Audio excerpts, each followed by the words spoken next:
Well, back for another episode, a little bit more progress. I've completed the manufacture of two more end of train lights. The one on the left is my original. I have just used a different coloured red on the other two and then just touched up the left one with an orange red just to give it this sort of faded look. And the real reason was that this is the model air, so it's thicker. The dark red I've got is the model colour rather. The other one is Model Air, which is too runny, hence that one is a little bit more messy. But for some reason the right hand one has a mind of its own and goes out of sync with the other two, but that's it. I thought the middle one, when you look at it you can't see the hole very well. It's been filled in with super glue. But as you can see, the light still breaks through and has no adverse effect on the illumination. It's a little bit more blue. It could be my eyes actually. Got my glasses on and then an optivisor over the front, so my eyes are a bit wayward at the minute. But yeah, that's, well, get it off. That's three more, painted with the aid of one of these, which are about 10 quid for a well-known Chinese Amazon copy, as opposed to the Amazon version, which are about £30 I think. But today we have had another delivery. I've won a little auction for some hooks and chains. There's about 25 in there. Slightly smaller profile than the Romford ones, so they should be easier to fit in other rolling stock. Obviously this kind of one is going to be more earlier period in time. There is enough most of the chain is all stuck together, so I'll have great fun trying to unhook those. And another one of my favourite places is this company. They do a bit of everything, as you know, top slots them or slot car racing, but they do an extensive range of the Noch and Faller models. And they also do some of the old Train Tech stuff, which I think is their old stock before Gaugemaster had bought the company and bumped the prices up. But they're doing the signal kits. These are the unilluminated ones for £5.39 I think at this moment of filming, which gives you the option on 2 aspect, 3 aspect or 4. You only get one pole to make one signal up, but obviously you can soon purchase some more brass or aluminium tubing and make your own up.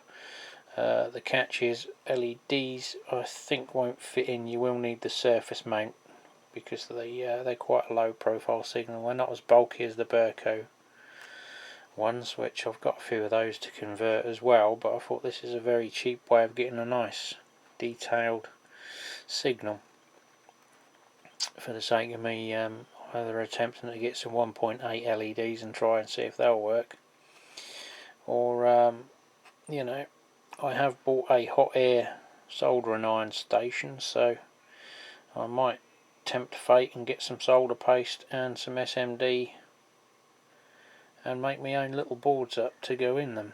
But obviously that'll be way down the line.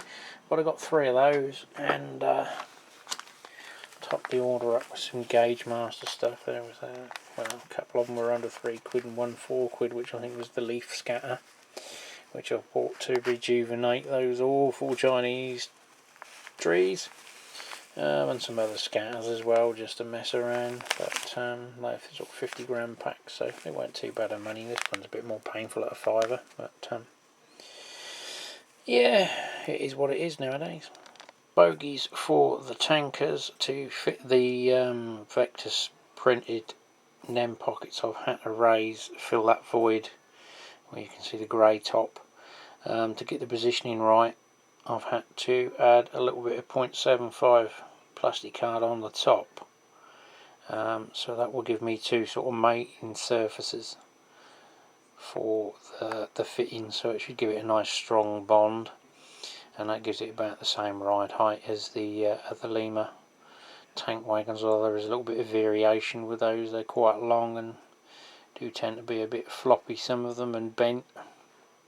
So I've sort of gone for middle of the road to play safe. But as you can see, I've had the old brass brush on the wheels as well and cleaned them up, although I packed it away and missed one, but never mind. And started those as well. And in other news, Rails of Sheffield opened their revamped shop and done a 5% discount. And they would do, well, not as cheap as I would have liked it, but there we are. 5% off, so I balked at the chance and bought the Wi-Fi module, which I've wanted for a long while, but it's been out of stock for absolutely eons. Considerably more expensive than the Model Rectifier Corporation version, or it is the same thing, just with a Gaugemaster sticker on it, imported from the US. It's about $75, I think you can find it in the US, which would equate to what, £55–60. So in an ideal world, yeah, if you were on holiday in the States, you'd put one in a suitcase, but unfortunately no one's done that. So yeah, cheapest I think it was before was 84 quid at Hatton's. They ain't the cheapest at the minute. Rails of Sheffield was still the cheapest anyway, and I don't know what's inside it. It's definitely not the same as a Wi-Fi repeater, because believe me, I tried one. I tried an access point, anything I could plug in a router on whatever mode it is. Nothing worked, so whatever magic this does aside Wi-Fiing. So something else we've got to plug in and try. An additional handset I think is in excess of £120–150. Second hand they're making £80–90. So if you look at it in the way of it cost £91 I think. I chucked a few Gaugemaster scatters in the order as well just to make the money up, so the whole build come for about £100.27. But yeah, I mean, it doesn't there's not a lot in here for the money, put it that way, but it's a cheaper alternative than buying an extra handset. You download engine driver for an Android, I think, or whatever they are, the iOS app, Apple. There's an app for each one, so you can use an old Apple phone, which I happen to have, and an old Samsung phone, which I happen to have. So basically it becomes a handset for nothing. Well, other than the fact this has cost 90 odd quid, but it means any old smartphone I can use as a handset. Hopefully it'll work for me. It'll mean, you know, obviously come the time when I'm in a wheelchair and don't want a cable dangling around a handset with me zipping up and down the layout in an electric wheelchair, that you know, I can just flip out an old phone and control the trains and whatnot from a phone rather than a handset. So I've justified it. So also I've been on the old eBays again and done a deal with someone that had a rather strange lot of stock of Eddie Stobart type items and Atlas/Oxford. I have seen these for like $4.99 new when the bigger operations are clearing them out, so that shows you what the true price of these is if they can sell them for a fiver. I got this for $4.95 off of eBay from the seller. At the same time, it was sealed in the box. I don't know which one this is. You've all seen them. It's the loader, like the Volvo BM loader, but it's a Doosan orange thing, Stobart rail thing. I'm going to repaint it because obviously Eddie Stobart's rail enterprise didn't factor into the 1980s and 90s that I'm going to be modelling. I mean, I'm not a strict modeller, but and this was the one that was brand new sealed. I got this for £11. It was just the ballast thingy. I will pause it and get it out of the box with the dreaded triangle screws. I thought they'd have binned them by now, but I absolutely tore them a new a-hole on Facebook over that. I destroyed a base that was done up so tight I couldn't get the screws off with a conventional screwdriver wedged in them like you would normally do. And none of the anti-tamper bits I had would go small enough to fit these stupid triangle head screwdriver. Whoever thought of that idea needs a serious kicking. I'll quite happily do it while I still can with a pair of size 10 steel toe caps. Dumb-arsed idea. Yeah, rant over. Anyway, yeah, I did give them a... Yeah, but I don't think, they don't care, do they? It's just someone in China with an air-operated screwdriver. So I bought this because there is a serious lack of railway maintenance equipment available in 00. I don't know whether this is actually modelled to 00 scale, because once again, the little tiny wheels in here don't actually... They're not flanged, so they don't sit on the track. They sit on the outside of the track and ride on the chairs. I know it's basically a static model, but I did envisage that I might be able to do something with it, but not really the case. If you put if you re-gauged it correctly to fit the track, you'd have to chop holes in the sides for the wheels to pose through, which obviously ain't going to work there, and guess where the wheel is. So yeah, again, it's a nice enough model, although none of the bits move, you can't pose it.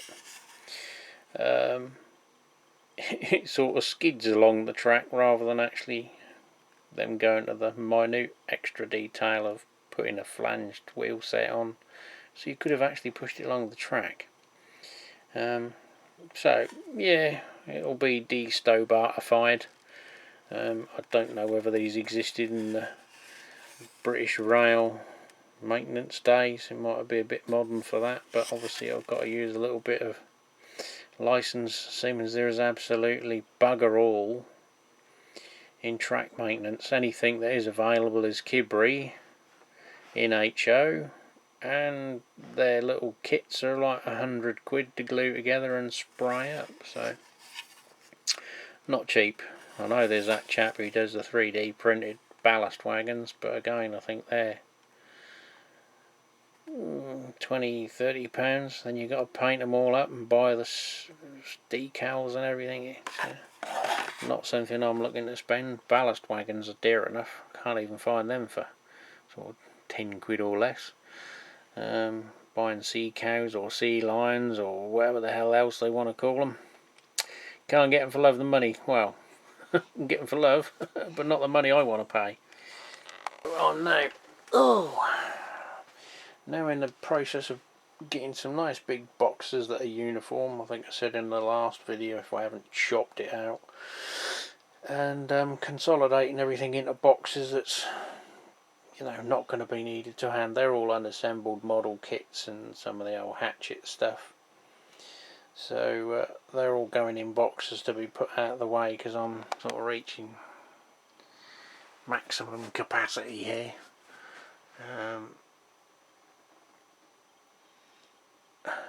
That's all railway related items, and obviously some old vintage beer bottles there, but they're about the only thing that hasn't moved, so I can put more boxes up there. So yeah, trying to consolidate, because obviously it's going to be another, I don't know, 12–18 months before I'm actually in a building, hopefully. And we're discussing layout plans. So this stuff's not going to get touched, so it might as well just be boxed up and popped out of the way, keep safe in the old back bedroom.